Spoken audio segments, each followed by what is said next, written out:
paper way and a digital way, and I want to talk about the differences there. And obviously there are limitations to both that are real, right? The paper way you can get lost, the digital way you have to have a phone, and so you got questions of social equity and things like that that need to be engaged. Not everybody has it, right? On the other hand, there is this very, very real misconception by people that what happens in Florida, what happens in Texas, and what happens in California are funneling into some central place that everybody can see. I had a conversation about this on social media yesterday, where one person said, look at VAMS. Another person said, look at VSafe. A third person said, look at their state registry. A fourth person, I think, said, the hospitals, actually did say the hospital's electronic health record has a copy. So, but if you go across town to the other hospital, they don't have access to that. So, well, and we're not a hospital, and so we don't have you as a patient on an electronic health registry. Well, again, even so, like if you go, if you go from Stanford to Kaiser Permanente, or you mentioned Pennsylvania, right? If you go from Jefferson to Penn, or from Allegheny Health to UPMC, they don't share information across their EHRs. So even if you were there or at the county, they don't see each other. So let's go back to sort of how this process started for you. Take me through your experience. It's around November-ish, right? People are starting to talk about the first vaccine. In fact, I think it was right around the election, right? That the vaccine is starting to come online. People are talking about needing to get ready. Kind of walk me through what the process was for you to start to understand what you were going to be asked to do. And then what were you given as far as guidance, as far as access, as far as systems? Take me into your world on a granular level. So I got an email Friday from a neighboring department that said, hey, we wanted to do COVID vaccines for our people too, like you guys are doing. Can you give me the people I need to order it from? And I just kind of chuckled, and I emailed back and I said, well, it's not quite that simple, but I will be happy to send you all the information and help you go through the process on how to do it. For Texas, we started this probably right around the middle of December, right when they announced that the vaccines were going to be starting. Had a application to fill out, but in order to fill out the application, you had to have certain criteria. So luckily, before we went and spent like $4,000 on a vaccine refrigerator, because everybody was worried about the ultra cold requirements for Pfizer and the frozen requirements for Moderna and all that other stuff, I decided to call the state, and they had some hotlines, and they were great with answering questions. Their emails were returned within the same day. Awesome. So I mean, as far as the response on that end with answering questions and getting the ball rolling with this, they've been very responsive. So I will give them that much. But I said, so what kind of storage requirements do I need? And they said, well, you just need a regular refrigerator. I said, so I don't need like a freezer or any, and she said, no, because they told us how the Pfizer would be shipped, that it would be in a container and everything. And that's kind of self-contained for a certain amount of time. We ended up finding out that the Moderna vaccine doesn't even need to be frozen once it gets here, because as long as you use it within 30 days, which the state requires that you use your vaccine allotment within a week, so we can keep it refrigerated up to 30 days. But the kicker was you needed to have a Wi-Fi data logger to record your temperatures. So in order to be able to even fill out the application, you had to physically have that equipment in hand, because you needed to upload your calibration certificate, you need to put serial numbers and all that kind of stuff into the application. Well, of course, as that information started to get out there, trying to purchase a Wi-Fi data logger was trying to purchase N95s back in March of last year. Yep. So we had about I found one that was a 2-week back order that was the best I could get. So we got our first equipment in the beginning of January. As soon as we got it in, filled it out, got our application approved within 2 weeks. And then we put our first order in. What wasn't initially communicated, that they've done a better job. They basically do weekly, or sometimes twice weekly webinars that they post up on the DSHS website that anybody can access. So anybody, you don't have to be a vaccine.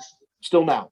Yeah, you don't need to have access. You don't need to be a vaccine provider to access. You just need to know where to go to get it. But they have the PowerPoints as well as the actual video recordings of the webinars that they have on there. And we realized that we put our first order in and we didn't get it. But that once you have to order every week, because when you put that order in that week, if they don't process your order for the following week, then that order just kind of disappears in the system and you have to continually reorder.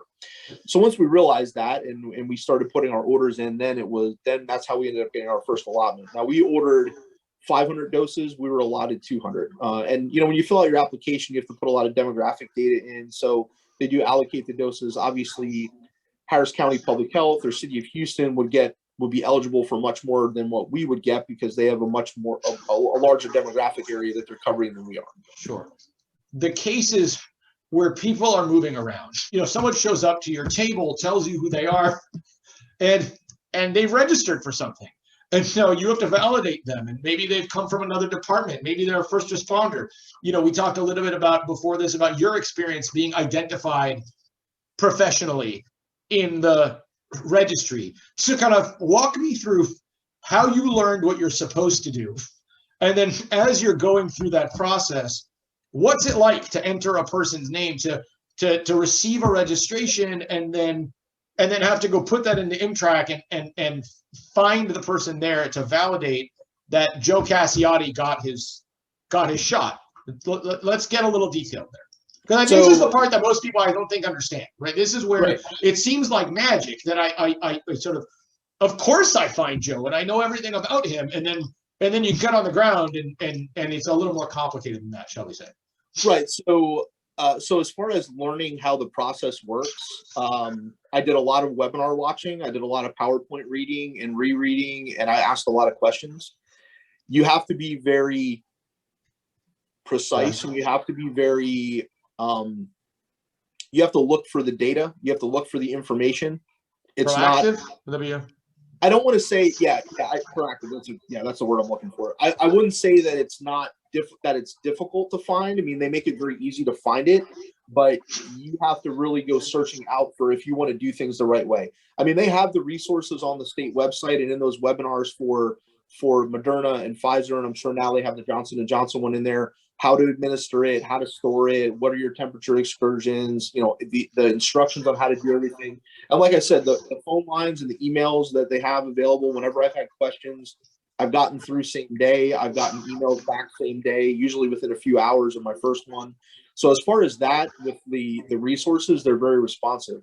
And you brought up a pretty interesting thing about people moving around. I have a little more information on that for you and when we get to it. Yep. And that it just blows my mind that I got the answer I got. But anyway, for better or worse, now I'm intrigued. So the problem with entering the information in ImTrack is like you're not entering that information in real time. Because it's not, even though they've done a quicker version of entering the information in, if we would have to go and enter the information in the old way, it would probably take me at least 3 to 4 minutes per person. Tell me what the old way is. So old way and then new way and sort of how we got there. Well, I mean, going in and just entering all the. By the way, old way is like a month ago, right? I mean, we're not talking like years ago. Well, yeah, no, we're just talking like going in because I mean, the ImTrack system was designed for pediatric immunizations, so it wasn't designed for putting hundreds or thousands of people through a mass vaccination clinic or things like that. So they've done a rapid entry thing where you only have to put a few data points in, and it'll search the system for that person. The problem that I was running into was that it was searching the system, and a pretty consistent 5% of the time, it would bring up somebody that had similar information, but not exactly the same information. Like what? So, for instance, the first one that it flagged and the reason I caught it, and honestly, had this person not already gotten a COVID vaccine somewhere else, I wouldn't have even caught it. It was the same first name and the same last name. The birth month and the birth day were the same, but the year was different by 4 years. So it was 1954 versus 1958. I didn't catch the birth year. I saw the name, I saw 730, I saw 19, and I just didn't catch it. So this was the same, to be clear, this was the same person, same name. Right? Same exact first name spelling, same exact last name spelling. Same birth month, same birth day, but a different birth year. So we're talking John Smith, born on February 1st in 2 different years. Is it 2 people where you basically got unlucky, or is there seem to be a problem where it's finding the wrong information for the same person in 2 different dates? Well, so that's a good question. So did somebody else enter that person previously and put the wrong birth year in? Or now I compared, it also brought up the person's address, and the address at the time of the entry was an address that was up in Dallas somewhere. Now, it doesn't mean that that person didn't used to live in Dallas and now they live in the Houston area, but you know, I entered it as a different person because to me that didn't make sense, because the data didn't match up 100%. But you didn't get any kind, like, well, even before we move on to sort of how you deal with that and whether putting them in as a second, now you have 2 people in the registry, so there's a separate problem there. But when you see that, if you didn't catch it, what would happen? And when you did catch it, what did you think? So what would happen if I once I entered the information and it popped up and said, hey, this person's already in the system, and I clicked on it, said, okay, great. I clicked on it and I went to the vaccine entry part, because first you put in the demographics and then the next page is vaccine date, version of vaccine, lot number, and then you proceed from there. As soon as I got to that entry page, it popped up that they had already received 2 doses of Pfizer, the Pfizer COVID vaccine. Okay. So it was like, wait a minute, that can't be right. So then I went back and then I started really looking at all the data, and then that's when I caught the year discrepancy. I've done some writing on the subject of false positive versus false negatives, right? And imagining a situation where a person, and I think you mentioned to me that you yourself had this situation, right, where you looked yourself up and found that the system didn't think you'd had a second shot. And so you may end up getting a third vaccine, right? Because the system is saying someone needs to follow up with you. And so for whatever reason, you get it. But imagining a situation where because of a typo, you end up with someone being checked off as having had the second vaccine when they didn't. So now they have a lesser degree of protection from the first one. And now you end up with a false negative problem in your community where people are going around less protected because the system said they already received it, therefore they now can't get anybody who's willing to give them another one. Part of the process for Texas for getting your second dose allotment for Moderna and Pfizer is that you have to enter the individuals that you did the first dose with into MTRAC. So if I had given my 200 whatever doses of Moderna this weekend and I had entered nobody into MTRAC, and 4 weeks from now I was expecting to get another allotment for their second dose, I wouldn't receive anything because they would still show that I still had 200 doses available. When we look at that, so there's a bunch of problems here. So the first one is you have to enter the first dose of the vaccine to get your second dose. There is no incentive for you to enter the second dose in a timely manner. So I received my second Moderna dose on January 27th. When I looked last week, so it had been a month since I received that dose, my record still showed that I had only received 1 dose of the Moderna vaccine and that I was overdue for the second dose.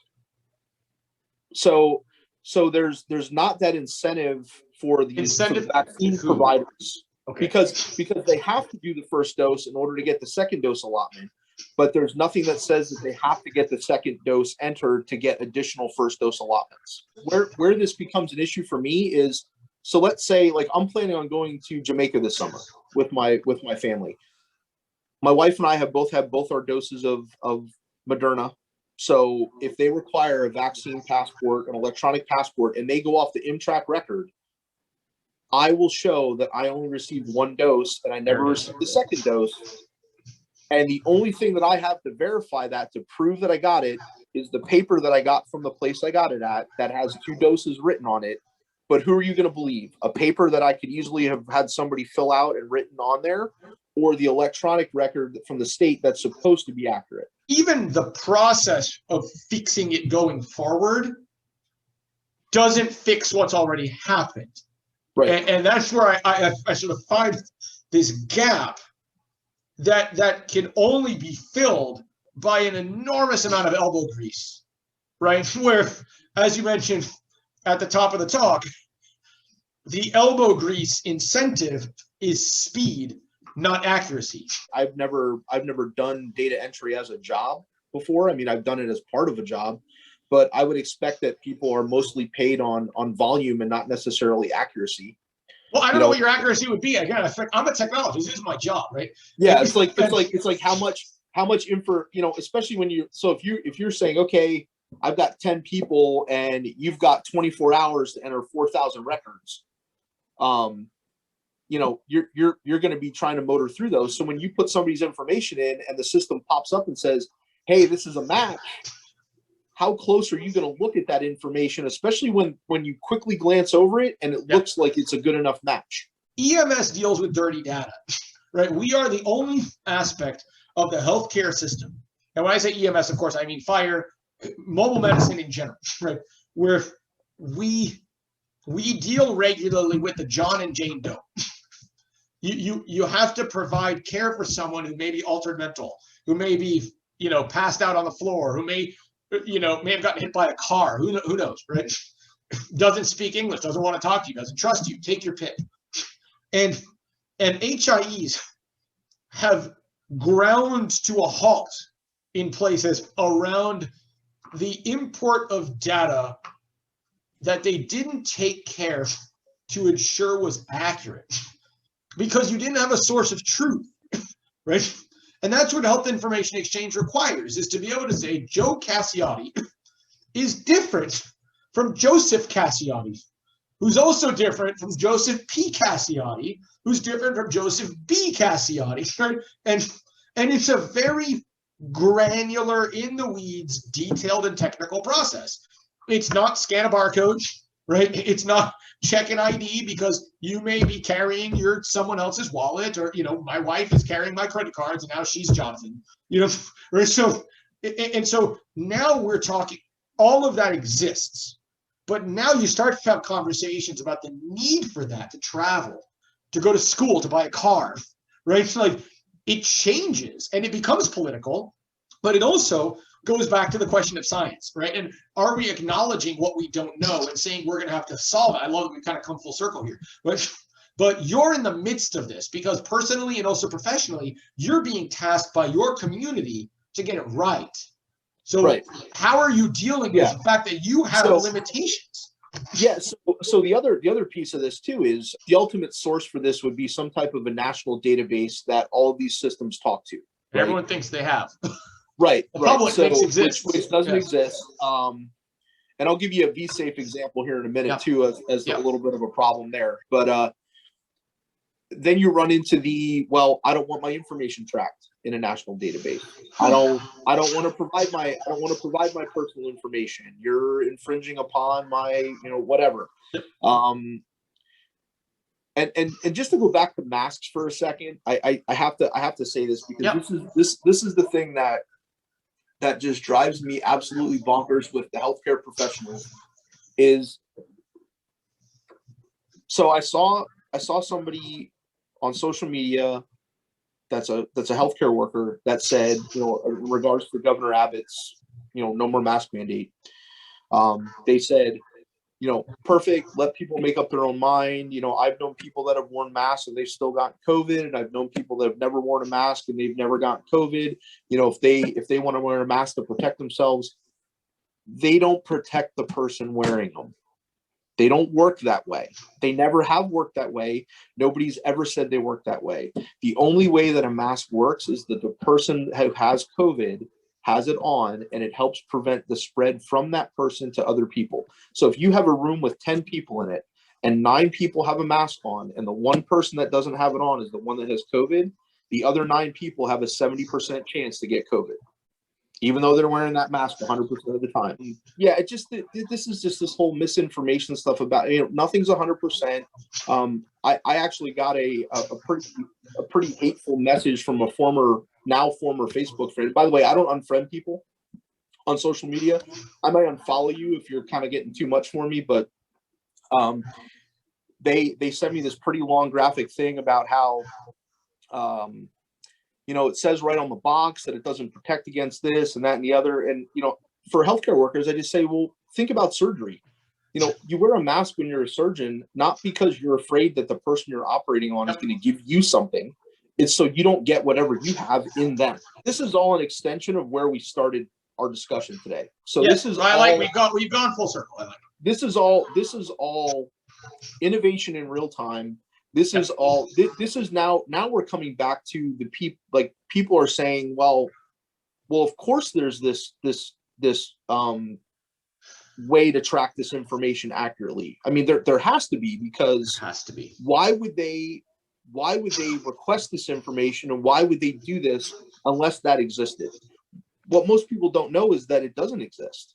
You know, they think it exists, they think it should exist, and they just assume that it exists, because most other times when things like this happen, we have the time to put that structure into place before we actually have to start doing things. Like you said, I think the analogy of building the plane while flying it is a perfect example.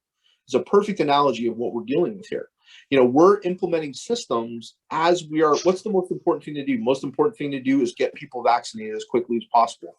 Well, how long is it going to take to build that system, build all these data collection systems, especially on a national level, when you have different states that are using something that already exists at the state level that may or may not be built for that purpose?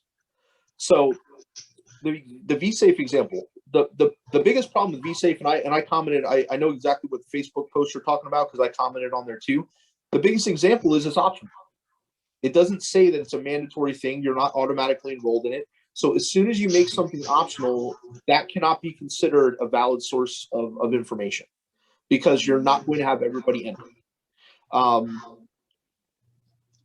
My VSafe example is, so I got a text message 2 weeks after I got my second vaccine from VSafe that said, "Hey, you're due for your second COVID vaccine.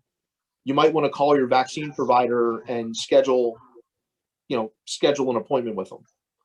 Now, I had already received my second COVID vaccine 2 weeks before. Now, I knew I wasn't due for that, but this kind of stuff can be confusing for people. So there's flaws in all these different systems. I think, and let me be clear, I think VSafe is great. I think it's a great data collection point for side effects. It gives us more data on what people are feeling in real time, and it gives a little bit of a safety net for people that if they are having something severe that they're not necessarily reporting elsewhere, that there's the potential for somebody to get in contact with them and see what's going on.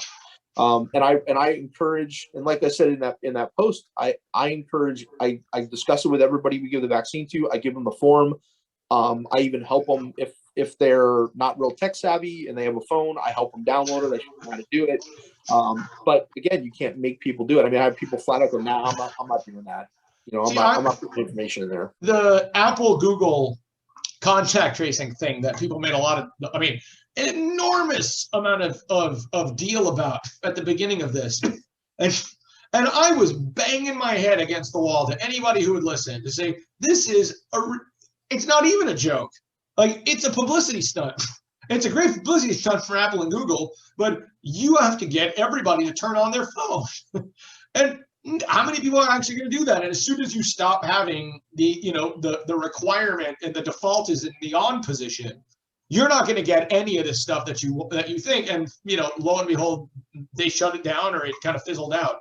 But I think the part that sort of kills me, and I'm going to push you a little bit on this, because I think you're one of the smartest people that I get a chance to talk to about these topics. I want you to hold on 1 second. I just want to go back to the Apple and Google thing. Yeah, and good. I think Apple should have learned when they had so many people upset that they automatically downloaded a U2 album on their phone after a certain update that people didn't ask for, that they should have never done the contact tracing. But that's besides the point. But go ahead.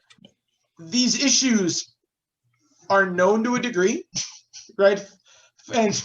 And I think you and a couple other people like Ron Nichols and Art Grew up in Vermont, Ron Nichols at Chambers County and Art Grew in Vermont, and a lot of the folks who have been part of the Congress of Mobile Medical Professionals, so there's our plug for COMP. But, we have been having this conversation since November, December, right? Basically, are we ready, right? Victoria down in Florida, as a pharmacist, has been saying, Are we dealing with the drugs, right? And Britt Lineberger in South Carolina, are we dealing with the temperature control issues with enough granularity that we're going to be ready? We've been asking a lot of questions, and some people have taken those questions to heart, other people haven't.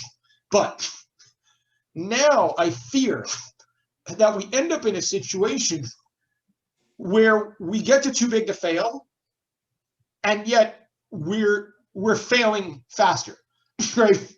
But we're not failing faster, learning from the lesson, right? The doctor is saying, stop doing this, and what we're saying is, I'm just going to do it faster and hope it gets better, because we're speeding up the problem, and we're seeing that as we build the plane, the engine, it's pulling a United leaving out of Denver, right?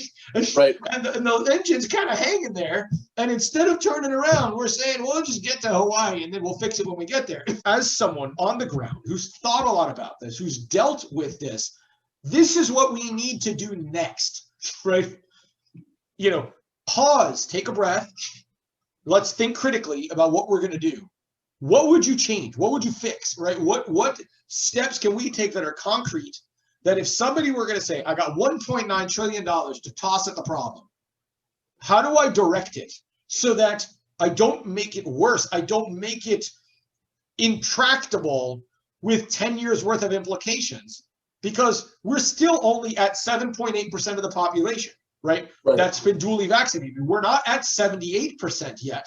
So maybe we can still, as you say, scientific method, let's bring it back to the beginning, right? We can learn from what we're doing. We're far enough in that we have insights that are statistically significant, but we're not so in that we can't make a change and tweak the trajectory of our process. So what would you do? And that could be local, it could be technical, it could be order enter, I don't care what it is. What would be your advice to those who are going to look at this and say, here's an expert opinion? So I think they need to put all the stakeholders at the table, and I don't mean just the big players. You need to get insight from the people that are dealing with the 200 vaccines and the people that are dealing with the 10,000 vaccines, because both sets of people are having the same problems. I just so happen to be the person that managed the program, administered the vaccines, and entered the data. So maybe the people that are managing these huge vaccine hubs don't even know that there's a data entry problem. Okay. I think that if they were aware of some of the issues and how, what I think are some relatively simple tweaks that could be done to improve the quality of the data that we're collecting, I think that it would be very eye-opening for them. But I really don't think that they're aware of the problems. And I'll go back to an example that I've encountered. So when this all started, I was kind of issuing infection control guidelines based on the pandemic from my office for our crews out in the field. I wasn't necessarily, primarily I'm administrative, so I do patient care stuff occasionally, but not all the time. A couple months later, I found out that they're like, we really haven't been doing this because of this, and this. And I said, well, why would you not come and tell me about those issues? And why would you not come and tell me about a different way that you think it would be better? Because I didn't know that was a problem. And if I would have known that was a problem, we could have amended the way that we were doing it to make it easier for you to manage things and make it better for you. But I'll give you an example, a perfect example of an issue, another issue that we haven't even talked about that I identified that I pushed up. So I had, like you mentioned, I had a couple of firefighters from a neighboring department, as well as now a couple of community members who came to us. They said, hey, we saw you had Moderna vaccines. We had our first dose a month ago. Our second dose was supposed to be the week of the winter storm. Our appointment got canceled, got rearranged, whatever. We weren't able to go back to the original place that we got it at. So the way that the allocations work here is if you have a first dose allocation, those are for first doses only. You cannot mix first and second doses. As you can imagine, that would be a complete nightmare, trying to track first versus second and all that other stuff. It throws a whole other data set in there that you'd have to track, and it would just be a mess. So I said, well, I can't do that because these are expected to be first dose allocations, not second, and you have to go back to the original place. Another one that you brought up earlier, and also on social media was, well, what if you move? What if you get your first dose in Pennsylvania and move to Texas? Or What if you're in the same state? What if you get your first dose in Dallas and you move to Houston? And that's what happened with this other person. They were told by the original place, we'll contact the public health in the area that you're in. Well, they're not getting anywhere. So I emailed my contact at the state for these questions. And I said, hey, this is a scenario I came across. What do I do to remedy this? Or what can I give them? And I was basically told, well, they need to contact the vaccine hub. These are the locations of the vaccine hubs. They need to contact the vaccine hub and see if they will be willing to do a second dose for them. Okay. In the original location? No. Just there's vaccine hubs throughout the state. Okay. That are identified as vaccine hubs.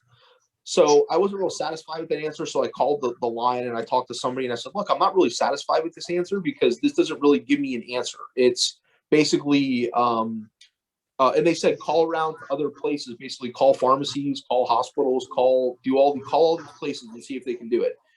And I said, well, my understanding is that if I get a first dose allocation, those all have to go to first doses. I cannot mix first and second. And they said, that's correct.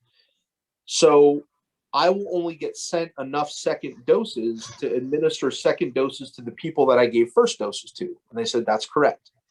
So if I don't have extras on the second doses and I can't give out first doses as second doses, how are these people going to find that anywhere else? Because everybody is bound by the same rules, whether you're doing 10,000 immunizations or you're doing 200. And basically I was told we don't have an answer. Wow. So now we have another subset of individuals. And I said, this is just 10 people in my little world, in my little corner of Harris County in a 3-day weekend that I identified times however many. Yeah. as a problem. I said, I can't imagine that this isn't more problematic, not only in the state of Texas, but across the country and across the world.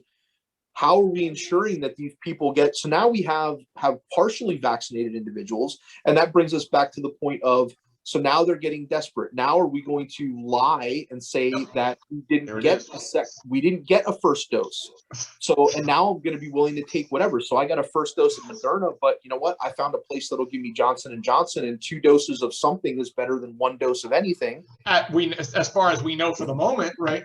I don't have any reason to believe that the people that are in charge of these programs and processes are not well-meaning. I think we all want this to succeed. I mean, the main goal is to get vaccines into people as quickly as we possibly can. And sometimes the data collection on that tends to be a little bit of an afterthought, because we're so focused on the process of rolling this out and getting this down as quickly as we can. So for instance, like, had I not used the system that you had come up with as far as the registration and the data collection, there's no standardization there for us either. So you come up with your own, and for hospitals and things like that, it's easy because they already have scheduling programs and software and things like that. So they can use things that they already have. But for those of us that don't have that kind of stuff, there's really no standard to follow other than knowing what information you need to report. Anytime you can standardize something and make it more efficient and make it the same. So I'll go back to Pennsylvania as an example. When I first started in EMS in Pennsylvania, Pennsylvania is broken up into EMS council regions. I want to say there's 7 of them. Initially, when I started in EMS back in the 90s, there wasn't really a state guideline. Each region operated under similar guidelines, but I could literally drive 20 minutes south and go into a different county, which was in a different region, and give 7 medications that I had no experience giving in the county that I did my training in. Interesting. And then they went across and standardized that stuff. We manage things as they come along, right? So currently we're managing getting vaccines into people. The next hurricane that we're going to have to manage is, what do we do with all these data discrepancies? Yep. That's the next thing. We're not thinking about that right now because our focus is getting vaccines into people. Yep. and opening the economy and ending the pandemic. And then we're going to be left with this mess afterwards of having to clean up. When I think about the amount of work that it takes to deal with a hurricane the size of Laura, right? Or Katrina. I mean, these things are monsters, right? But they still only cover a portion of the US. Now Right. you're talking about a hurricane the size of our country, right? And beyond. And now, you know, and potentially a transatlantic hurricane, because now you have does the European Union want to let you in the door? Because, you know, if you don't have the right documentation for here, so we take this hurricane analogy and all the detritus and debris that can get left behind if you don't do it right. So rather than thinking only about what that app is going to look like on your phone, we can learn and do the after action, right? I mean, when you're dealing with a hurricane and you're the eye is standing over you, what do, right? Presumably you prepare for the next, right? The backside of the storm. Right. Right. So, I mean, I'm guessing, and you tell me, when you're on the ground and you've got that eye wall sitting over you, right? Are you guys taking the moment to regroup? So what? Well, yeah, I mean, you're constantly looking at, and that's kind of what I've taken with this is you're constantly evaluating your situation, and you're dealing with problems as they come up. You know, so you don't know something's a problem until you know it's a problem. And I think that's where we're at with this is I think a lot of the people that are the decision makers with these things don't understand what kind of a problem we're having with the data collection, with people getting first doses and having difficulty getting second doses. They just assume that everything's working the way that it's supposed to, and that the places that are providing first doses are also doing seconds. I just don't think they know that it's as big of an issue, or it's going to become as big of an issue as it's going to be. Your insights are extraordinary. When you're on the ground and you've got that eye wall sitting over you, right? Are you guys taking the moment to regroup? So what? Well, yeah, I mean, you're constantly looking at, and that's kind of what I've taken with this is you're constantly evaluating your situation, and you're dealing with problems as they come up. You know, so you don't know something's a problem until you know it's a problem. And I think that's where we're at with this is I think a lot of the people that are the decision makers with these things don't understand what kind of a problem we're having with the data collection, with people getting first doses and having difficulty getting second doses. They just assume that everything's working the way that it's supposed to, and that the places that are providing first doses are also doing seconds. I just don't think they know that it's as big of an issue, or it's going to become as big of an issue as it's going to be. Your insights are extraordinary. I'm going to end it there. I think that's the perfect place. Thank you. I will talk to you later. But I hope they pay attention.